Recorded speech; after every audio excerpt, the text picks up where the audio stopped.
morning, everyone. Welcome back to my channel. If you're new here, then welcome for the very first time, and I hope you enjoy this little whip and chat session. And that's all I'm doing today. I'm just doing a whip and chat. I woke up really early this morning, and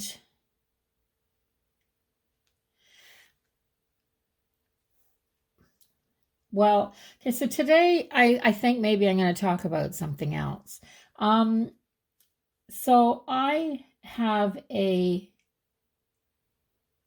guess it's a syndrome, chronic fatigue syndrome, fibromyalgia.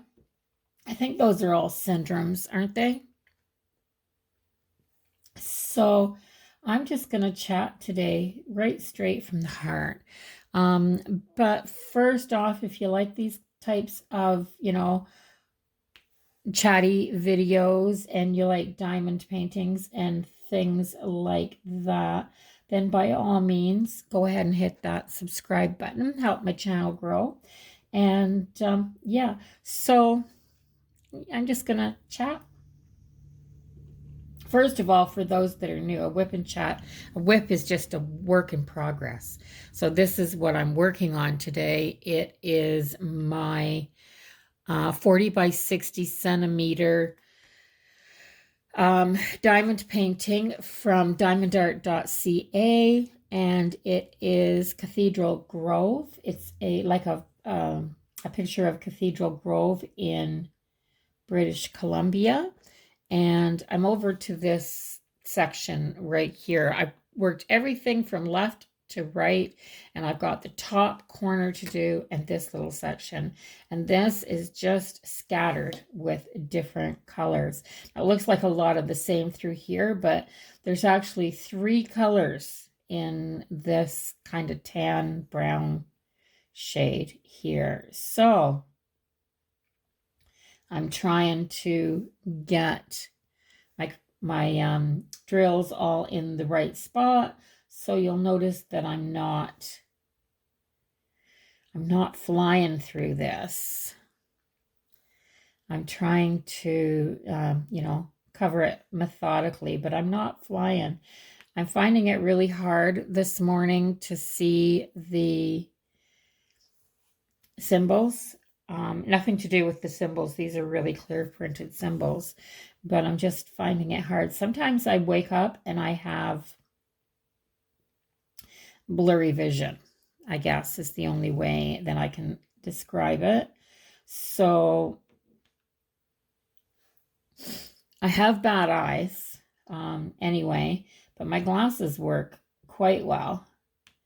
And having blurry vision is just one of those symptoms of fibromyalgia, which there are tons and tons and tons of them. And I'm not in as bad a shape as some people are. So it's still hard not to complain and not to, dwell on it sometimes when you see all these people who are older than you and so much healthier. And yeah, it's hard not to dwell on it sometimes. But the other thing is, on the really good days, I hardly think about it at all. So there you go. There are, for those of you that don't know, and for those of you that do, if you have fibro and you're watching this video, go ahead and make a comment down below. Let me know. And if I don't mention one of the symptoms today, maybe you can add it down below so that if you know that it's specifically from having your fibro, then yeah, let's let each other know what those kind of hidden symptoms are. And the reason that I'm saying this is that sometimes when you have a symptom, you don't know that it's related to your fibro. In fact, fibro is so hard to diagnose that's how I got diagnosed. What happened was I was in my 30s, and I would go to the doctor. I was in my 30s and when I first started complaining about things. So I'd go to the doctor and I'd say, I wake up with headaches.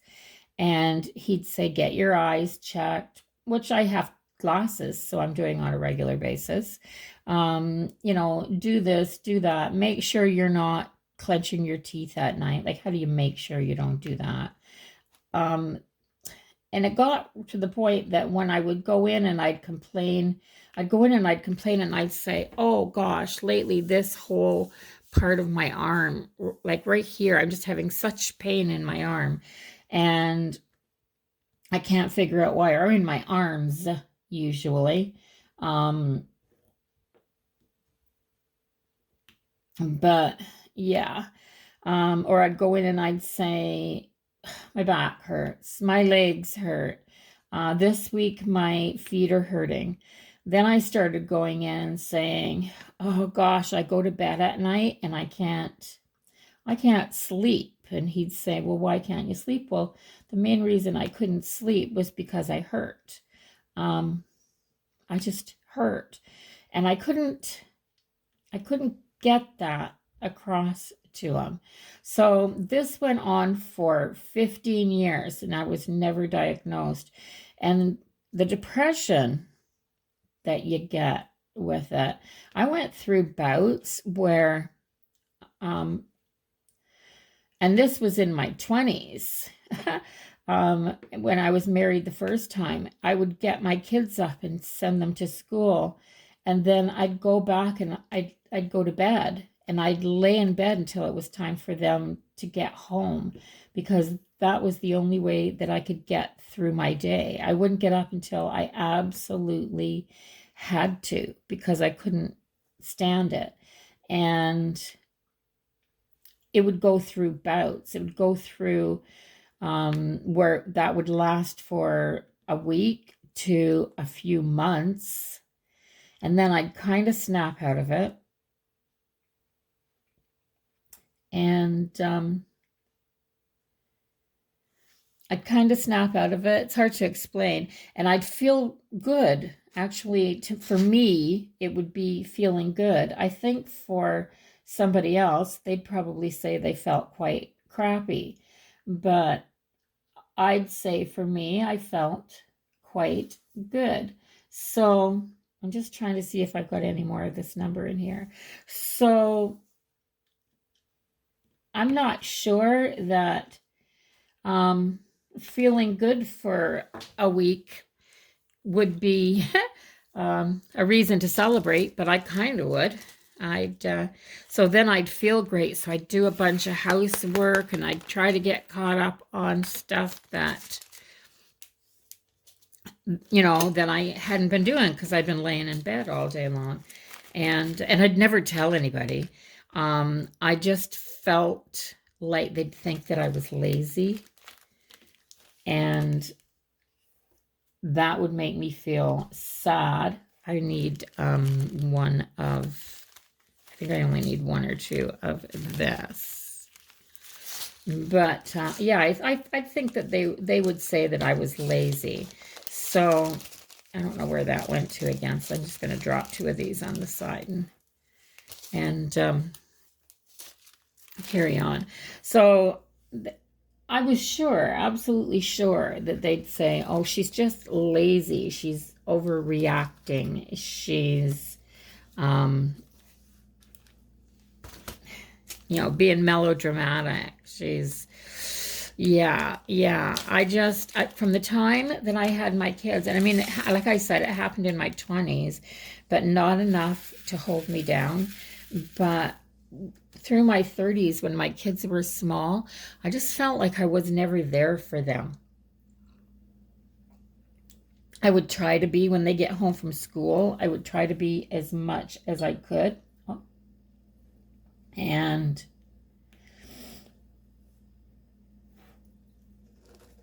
this is 3772. I just want to make sure I'm doing the right drill because there's so many of them here. I'd try to be there as much as I could, and I would try, and I think I'd overcompensate too. Like if I'd gone through a couple of bad weeks, then I'd think, oh, I'm feeling good now, so I should be taking them to a movie and I should be, going to the park every single day and playing with them. Things that other moms could do all the time and not have to plan it out for days when they felt better. And I just felt horrible, absolutely horrible. So then depression, you get depression. And this went on through my 30s and my 40s and into my 50s, where I'd have bouts of good and bouts of bad. I went through a divorce in there, and then a new relationship with a man who was very understanding and loving, but because I had no diagnosis, it was even hard for him. It was, I'm sure that he felt let down so many times because I'd cancel. And by that, I'd mean I'd cancel on plans. He played in a band, and at the last minute, I'd say, I can't come. And, he loved it when I came to rehearsal with them so we could spend time together because we both worked. And we just couldn't make plans because I wasn't sure if I could keep them or not. And then for things like weddings and stuff like that, that it's so hard to back out of, you'd force yourself to go and then be so miserable. So this is what I dealt with, and the depression was horrible. And again, I'm 66, so this was all before I'd ever heard the word fibromyalgia. I didn't know what it was. Like, I'd literally never heard of it before. So, like, back to going to the doctors. So every week I'd be going to the doctors for a different complaint. Yeah, like, I'm sure he thought I was just a hypochondriac. But I started going, and then I'd come home from the doctors and I'd sit down and I'd cry because I knew my doctor wasn't taking me seriously. So it got to the point that, and people wonder why it takes so long to get diagnosed. It's because it's hard for doctors to connect the spots. So if you don't go into the doctor and say, okay, so if I went in and I said, okay, so this week, this part of my arm's hurting. So if I don't go into the doctors the next week and say, okay, this part of my arm is hurting, but my shoulders are hurting here, or my hips are hurting here, or at the same time. So what happened was I'd go into the doctors and I'd go in for the complaint that was the most, should I say, obtrusive? The one that was preventing me at that specific time to not do the things that I wanted to do, I guess. So the most obtrusive. It's hard to find the words. And that's kind of what getting diagnosed is like, too. It's hard to figure out what to complain about so that your doctor can diagnose you. And it's so much easier nowadays because it's common enough that doctors know to look for it. So what happened, how I got diagnosed, was when I was in my 50s and I was just premenopausal. Yes, I was premenopausal. I didn't get diagnosed until then, so I struggled my whole life not knowing what was wrong with me. And so I went to the doctors and I said, I actually didn't go to the doctor. So sounds rambly and disjointed, but it's so hard to even remember what order stuff happened in. So I didn't go to the doctors. I called the doctor's office, and the receptionist I talked to the receptionist, and there's like 6 doctors at my doctor's office. And so I talked to the receptionist, and the receptionists are all in one room.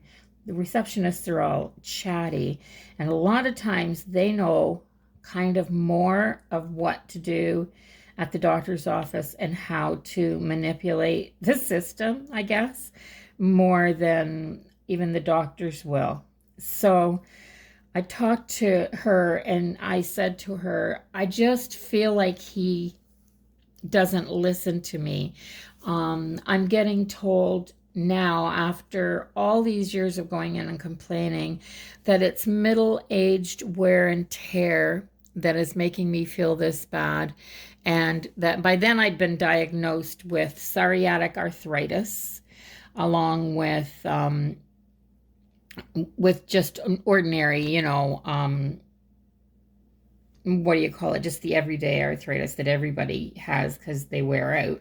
But I've been diagnosed with psoriatic arthritis. I was being treated for big patches of psoriasis. I was being treated for, he was giving me something to help me sleep, but it didn't work. It never worked because it was the pain that was keeping me awake mostly. And I think that over the years, my sleep disorders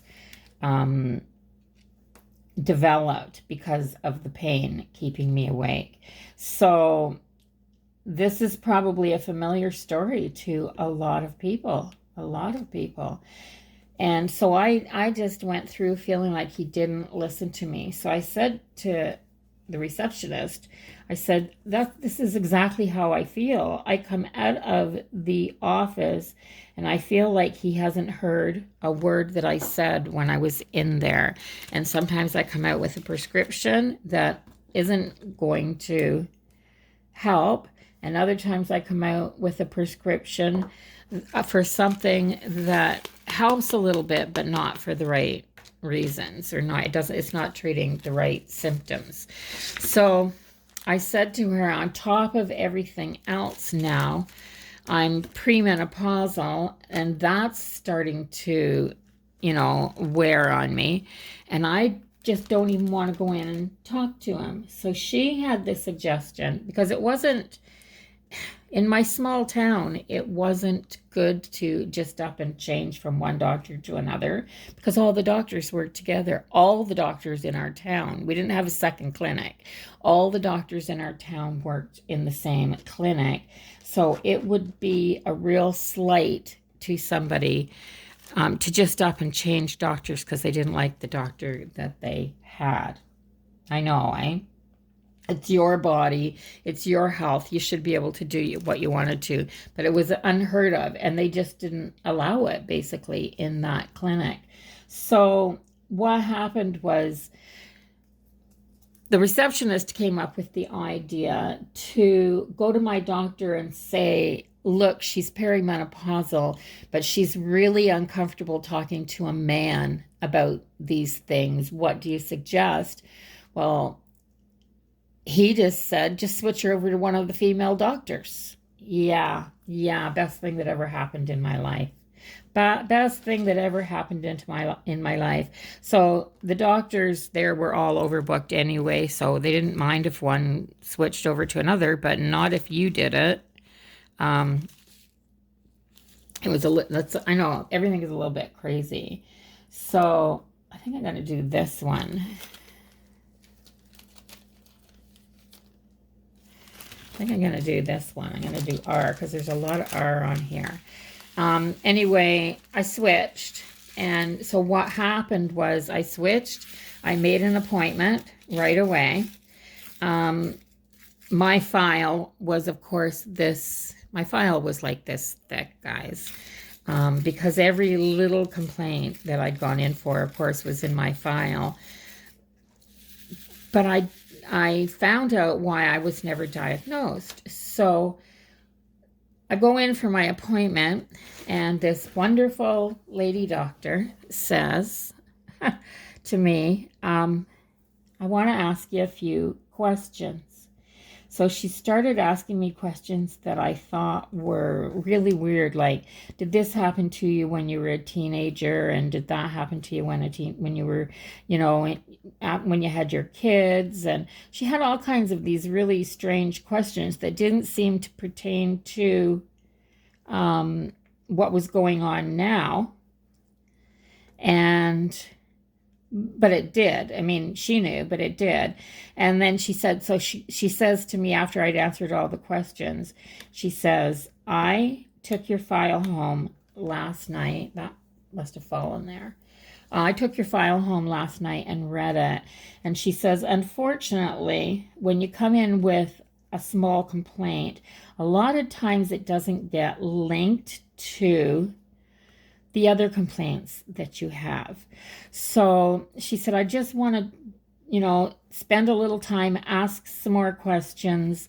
I want to check a few things out. And she checked some pressure points throughout my body where she would press her thumb and I couldn't stand the pain. It was like I had inflammation in all the right spots. Yeah.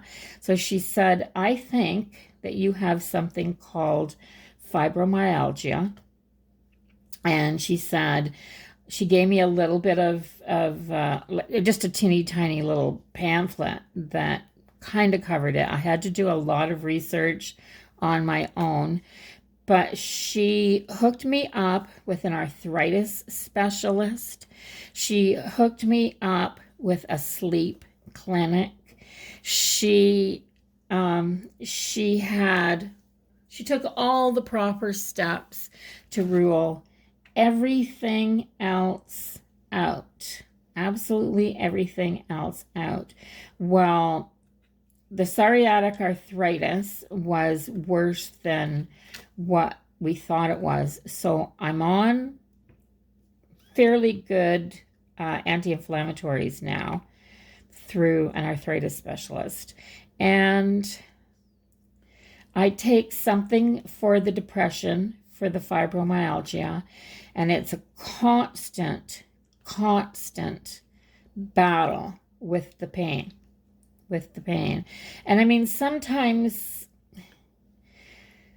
somebody will ask you how you're feeling, and you don't want to just curl up into a weeping ball of mush and say, my skin hurts. I mean, that's the only way I can explain it. My skin hurts. I know it doesn't make sense to the rest of the world, but I sleep on top of the covers because to put a blanket over me is just too painful.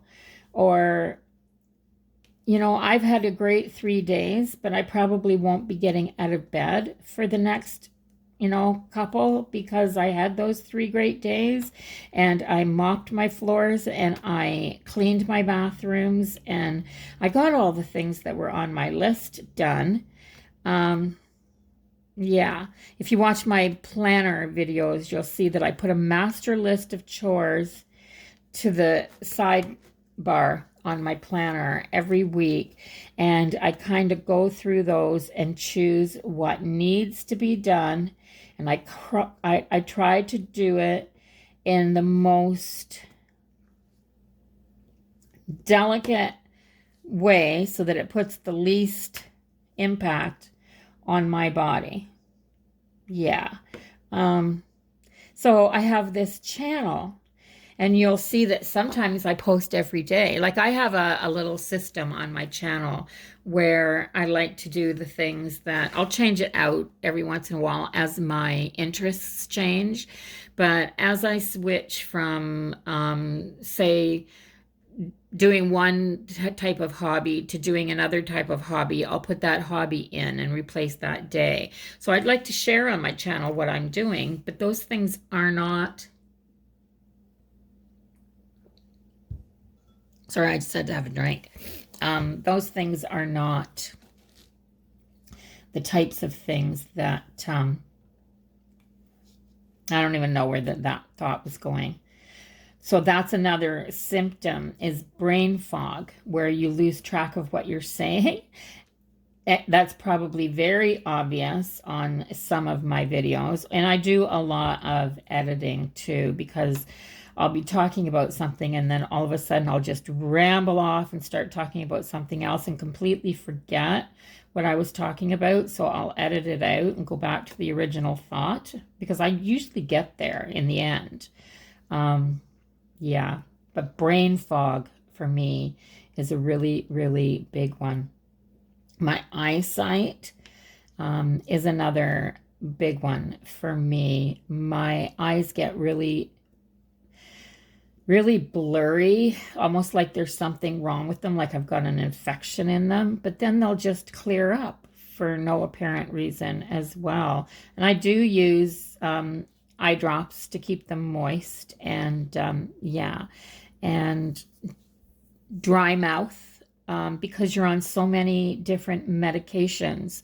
And a lot of medications cause what I call cotton mouth. Your mouth just gets so dry that you can't even speak because your tongue sticks to the roof of your mouth. Yeah.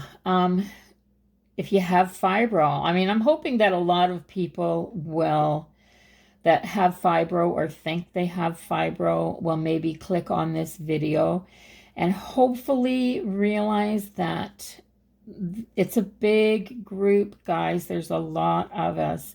Now, I've always lived in small towns. I'm back in another small town, so I've never been able to connect with a fibro group.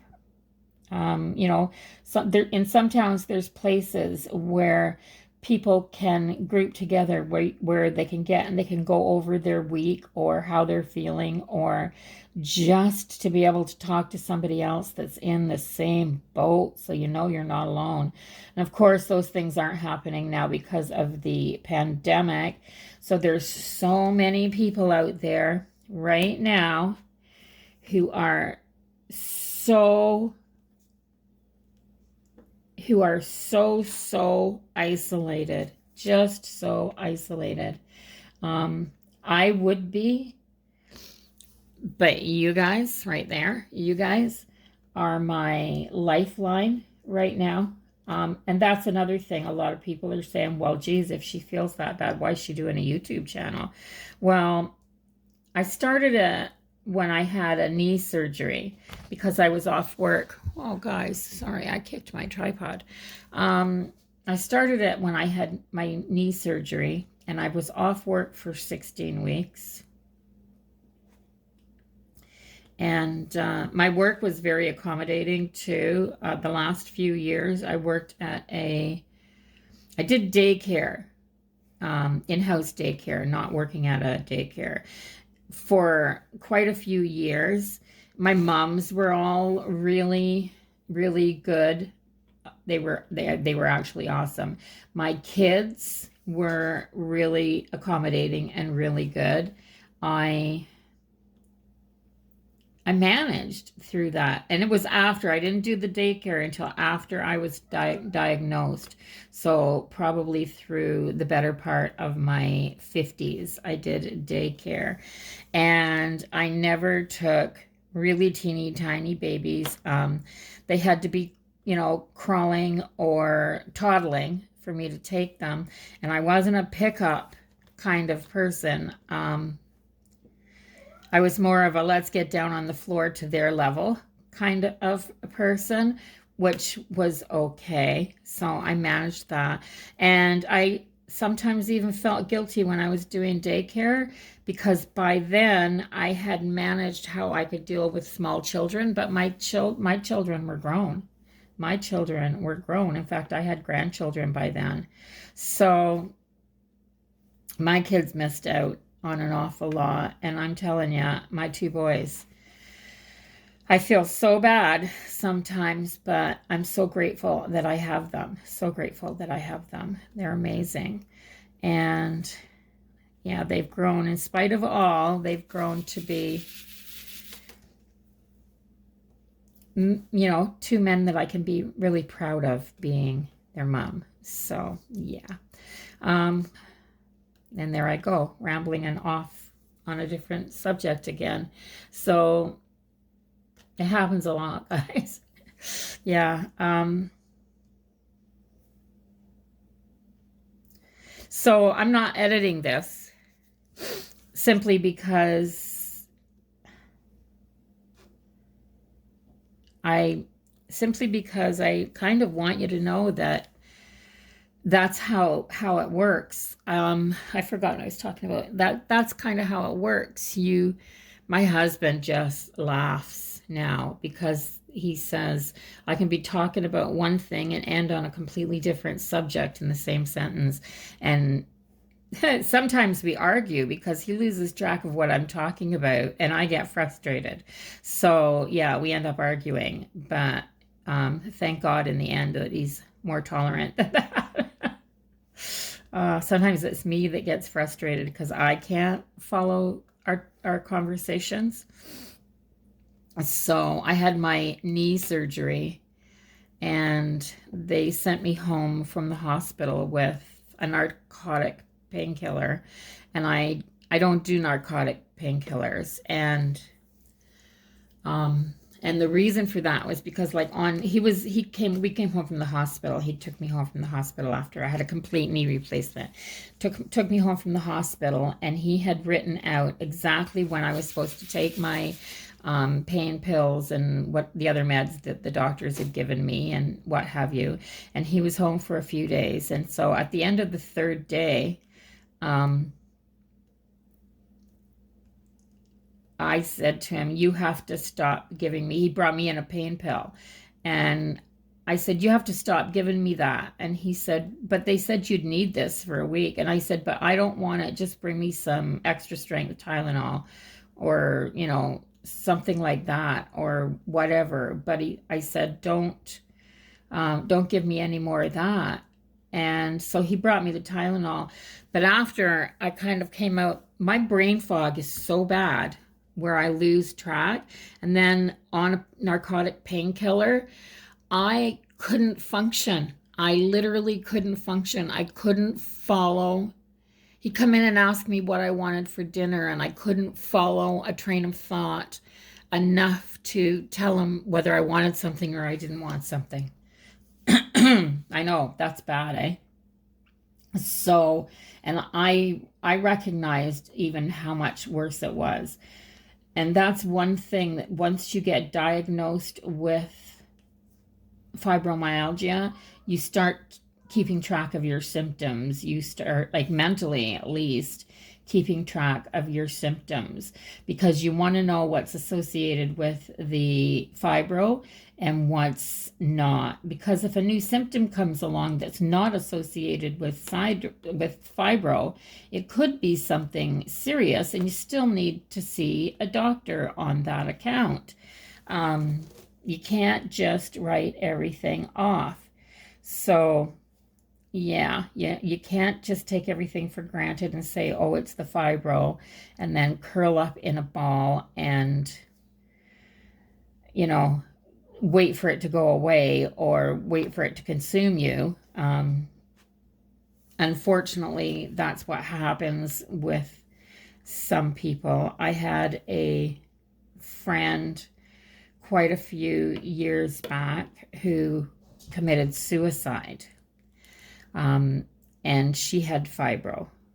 And nobody knew that she was suicidal, but she was going through a time where she was in bed most every day till like 4 o'clock. And she started, instead of fighting, she let it consume her. I think if you have it, you'll understand what I mean by that because I can't really I fight it. I fight it every single day because I don't want it to consume me.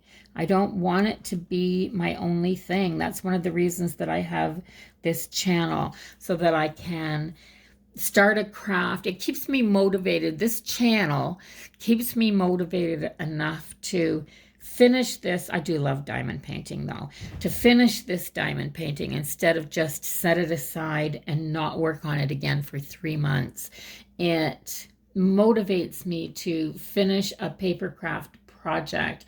And I think I'm going to try to get back to doing some of my paper crafting swaps, maybe only one swap a month or something like that, so that it's not overwhelming with the channel.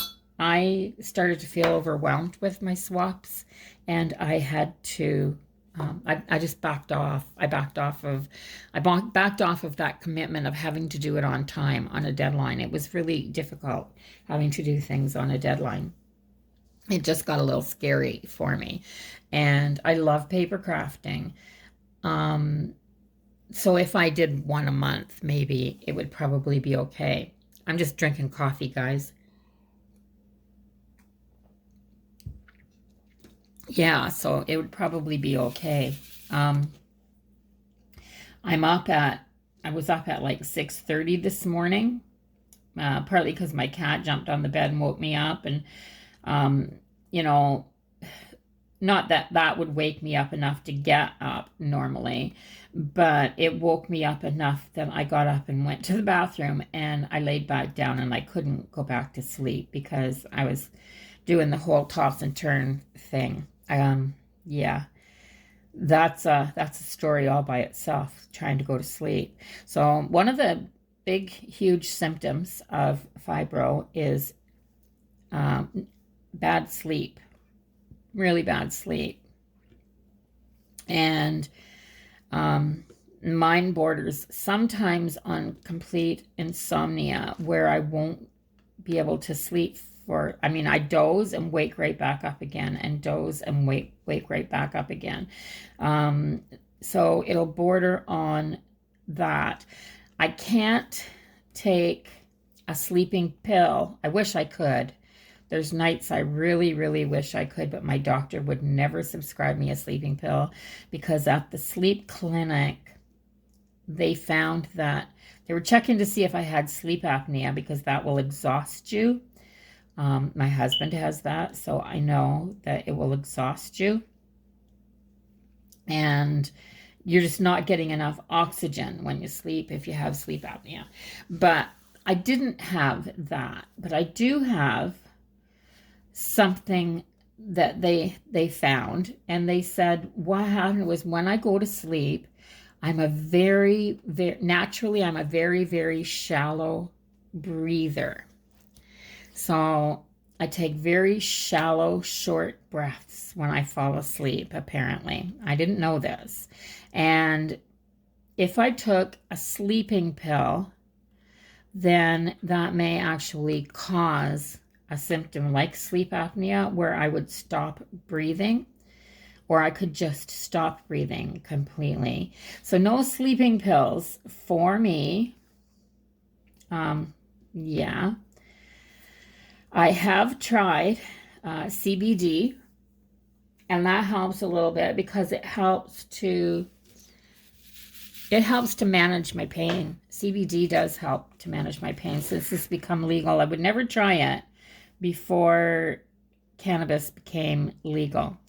My boys told me I should try it for the longest time, and I have paranoia so bad. I was always like, I don't know, I'll end up going to jail or some stupid thing, and I bet you I won't sleep very good there. Yeah, that's me. So I'm just going to swap my pen out. Yeah, so that's me. I'm paranoid too, as well as everything else. But as soon as it became legal, I thought, well, I'm going to try it. And in New Brunswick here, we actually have stores that are government run, where I can go in and get my CBD oil. So I trust that. I trust that it's not something that somebody cooked me up in a crock pot. And although I'm sure that, these guys that do it probably are the ones that are working for the government facilities. So, yeah. Yeah. Anyway, I have fibromyalgia, guys, and there's nothing that I can do about it. And that's the other thing. It's chronic. You It doesn't go away. All you can do is try to fight it. I try to fight it mentally, especially. Try to fight it mentally, because I'm constantly saying to myself, fibro is not who I am. It's not what I am. It's just a symptom of my life. It's not my life. My life is all the days in between the fibro flare-ups. My life is crafting and DIYs and my family, mostly crafting and DIYs right now. Holy moly, guys, the last year has been rough on people. I feel so bad for people that don't have a lifeline. This is mine. Like I said, I feel like I'm visiting with somebody. Well, especially these whipping chats are great, because I actually feel like I'm whipping away here, and I'm chatting to somebody who's maybe got one on the other side of the table and is busy doing their own picture. And that's the whole point. That's the whole point of these. So yeah, get your little painting out, or your big painting, or your whatever you're doing, your craft, and throw on a whip and chat video. I like doing it to other people's too. Not just making a whip and chat. My lifeline is being able to go on YouTube and find a whip and chat video. If I decide I'm going to sit down for an hour and I'm going to do this for an hour, I'm going to throw an hour into my painting, then a whip and chat, most of them are run around an hour. I don't think anybody wants to listen to them any longer than that. And yeah, have a visit with someone while you're doing your painting.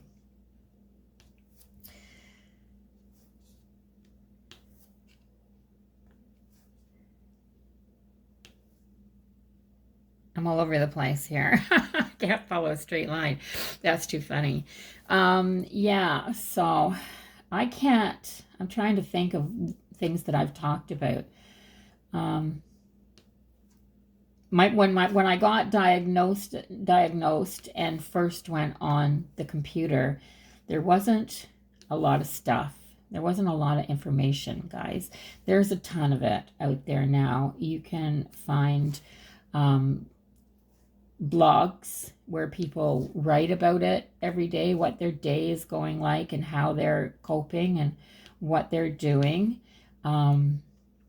I try to stick to my meds. So another one of the things that I suffered with that I don't like to talk about or mention is I had IBS, which is irritable bowel syndrome.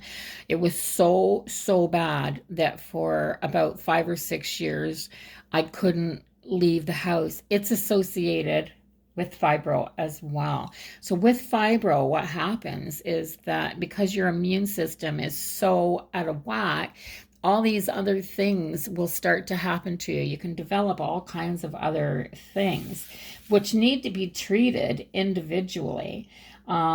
So I would be so afraid to leave my house. If I had a doctor's appointment out of town and it was an hour and a half's drive to the city, I was afraid to do it because I didn't know if I would make it there, and could I find a bathroom if I needed a bathroom that quick. Like, it was really awful. So and I was taking meds for it. I mean, constantly, you're constantly taking something to make you either stop going or to make you go. I mean, it sounds terrible, but it's a thing, guys. Yeah, it's a thing. And so it was another disease to me that I got, and I blamed it on having fibro. Well, I gained a lot of weight because one of the things I did when I was depressed was eat, and I liked to eat sweets. So over the years, I went from about 130 pounds to about 240 pounds. I've had 2 knee replacements, Both of them probably because I was overweight and my knees were taking a lot of stress that they shouldn't have had to take. So my husband got overweight as well. And simply because we liked to eat and we both liked sweets. We both would like to eat supper and then, we'd have a snack in the evening and then another snack in the evening and what have you. So his doctor finally said to him, you have some age-related symptoms that if you don't get your diet under control and your weight under control, that things are not going to be very good for you. And he suggested that my husband be doing a low-carb diet because it would probably help him a lot. So just this year, mind you, when he came home from working in Ontario last fall, he decided that he was going to do the low carb. So I let him do the low carb on his own for a little while. But then in December, just a couple weeks before Christmas, I thought, heck, maybe I should do it too. Maybe I should do it too. It makes cooking a whole lot easier because we're not eating two separate things. And yeah, so let's do that. Let's do that. And I knew that low carb for women, especially menopausal women, didn't work the same way as it did in a man. So I did low carb with him for a couple months, and I lost about 12 pounds right off the hop. So I was really excited about that. Then I kind of bottomed out, and I was eating low carb right through until he went back in March. Went back to work in Ontario in March, and I was still doing low carb. And then I thought, I'm going to try something different. A lot of things happened when I started doing low carb, though. First, let me get back to that because that's the point I was trying to make in the first place. So I didn't eat potatoes, rice, or bread of any kind for December, January, February. I didn't eat it for about 2 weeks before Christmas. And then at Christmas, we indulged at my son and daughter-in-law's on lots of snacks and things like that, which she put out an awesome spread. So we indulged.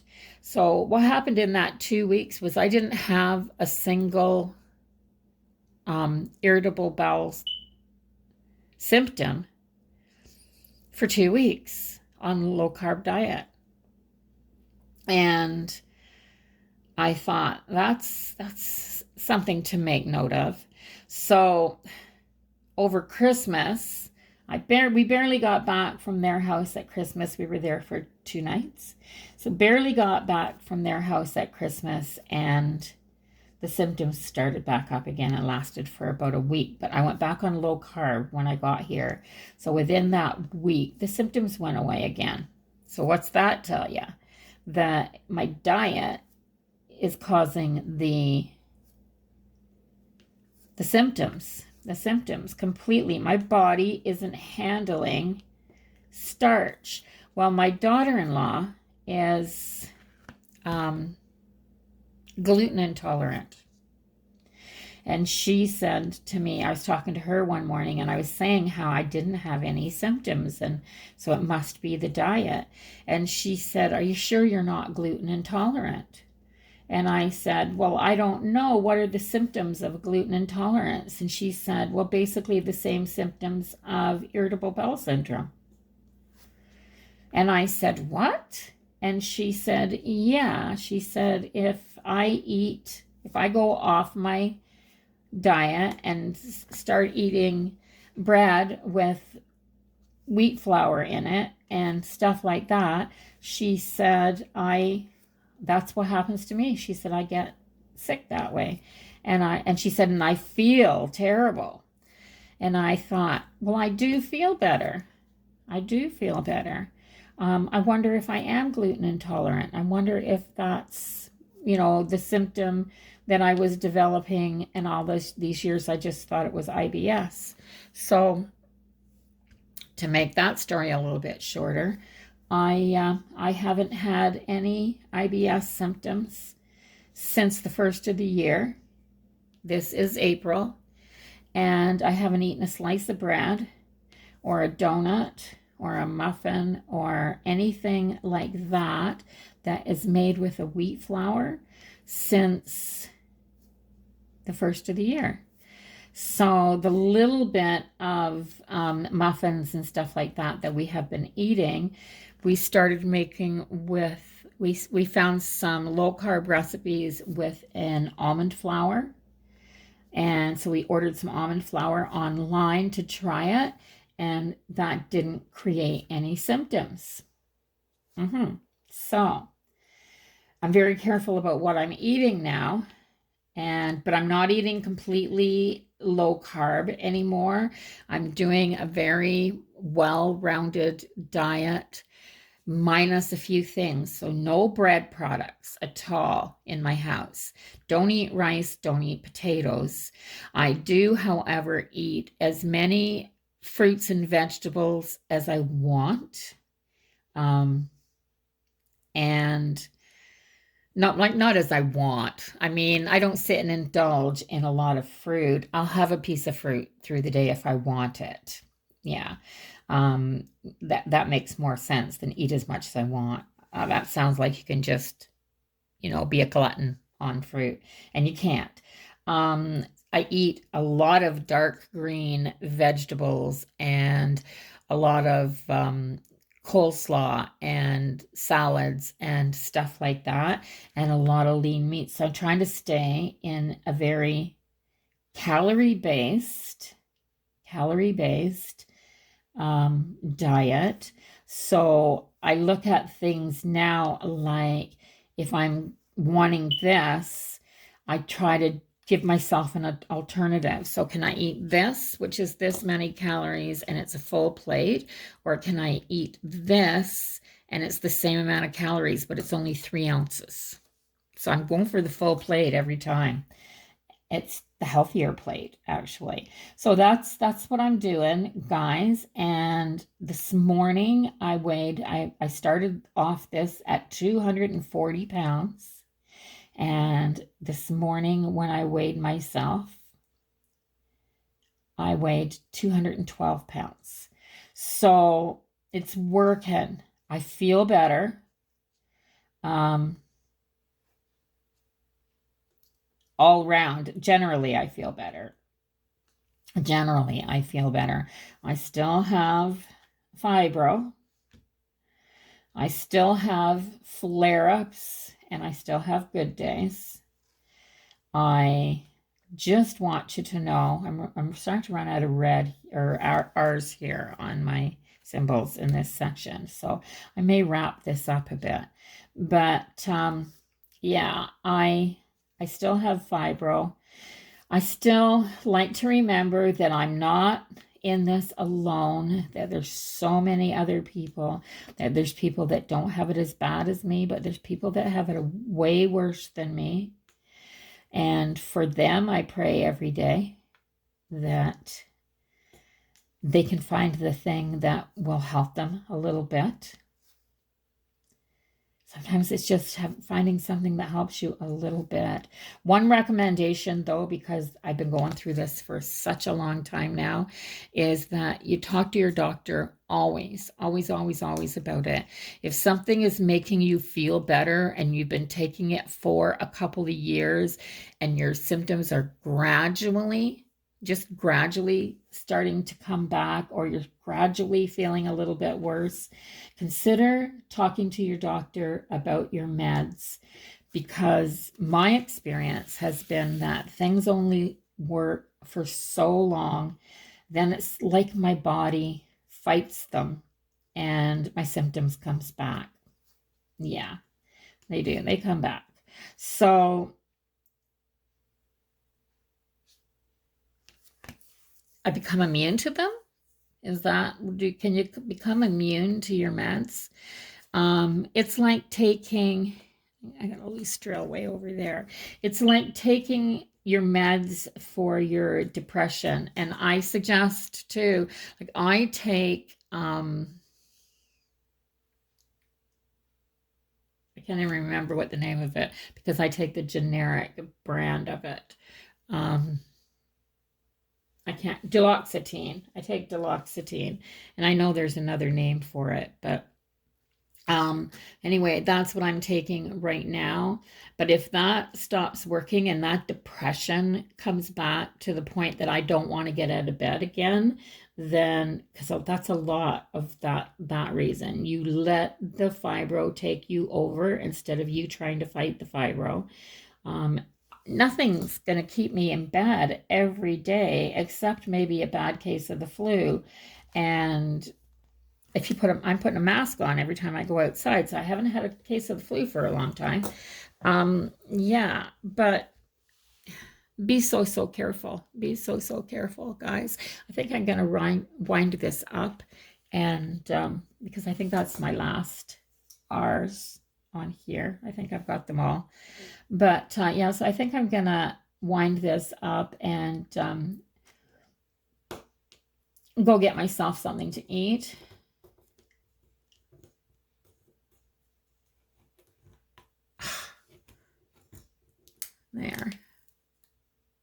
There. I can do that edge if I lift that up slightly because I didn't get it on there straight. But yeah, I'm going to wind this up. So if you enjoy these long chatty videos and you like these whip and chats, then go ahead. I'm definitely not going to come in here and talk about fibro every time. That's for sure. I just thought I'd share today because I'd just gone through about where I felt like crap and hardly got off my couch for like 4 days. So yeah, I refuse to stay in bed, but sometimes couch bound is where I'm going to be. I go through days like that. I think all of us do, regardless. Maybe because of this pandemic. I don't know. But yeah, I went through about 4 days where I didn't get off the couch. I just laid around and put YouTube videos on, and I got up when I was really hungry and had to get something to eat, and then I'd be right back down again. Yeah, but I'm feeling good today, which is a good sign. I'm up early because my kitty cat woke me up. It's still not quite breakfast time. Still not quite breakfast time. I just found some R's over here. I want to finish these R's before I stop. Yeah. So anyway, if you like these chatty videos, let me know, and I'll keep doing them. I might do one every week or a couple weeks or something like that, a whip and chat. And, you know, or maybe just one a month. Who knows? But anyway, I will see everybody later, and be safe out there. Especially you guys that, I mean, you guys have tuned in and you've got fibro. Be safe, guys. People with chronic illnesses do not want to get extra sick. They do not want to get extra sick, for sure. For sure. And yeah, so bye-bye for now, everybody. I'll see you in the next video or the next one of these, if that's the only reason that you're popping in, and which I don't mind at all. And yeah, so take care. Bye-bye.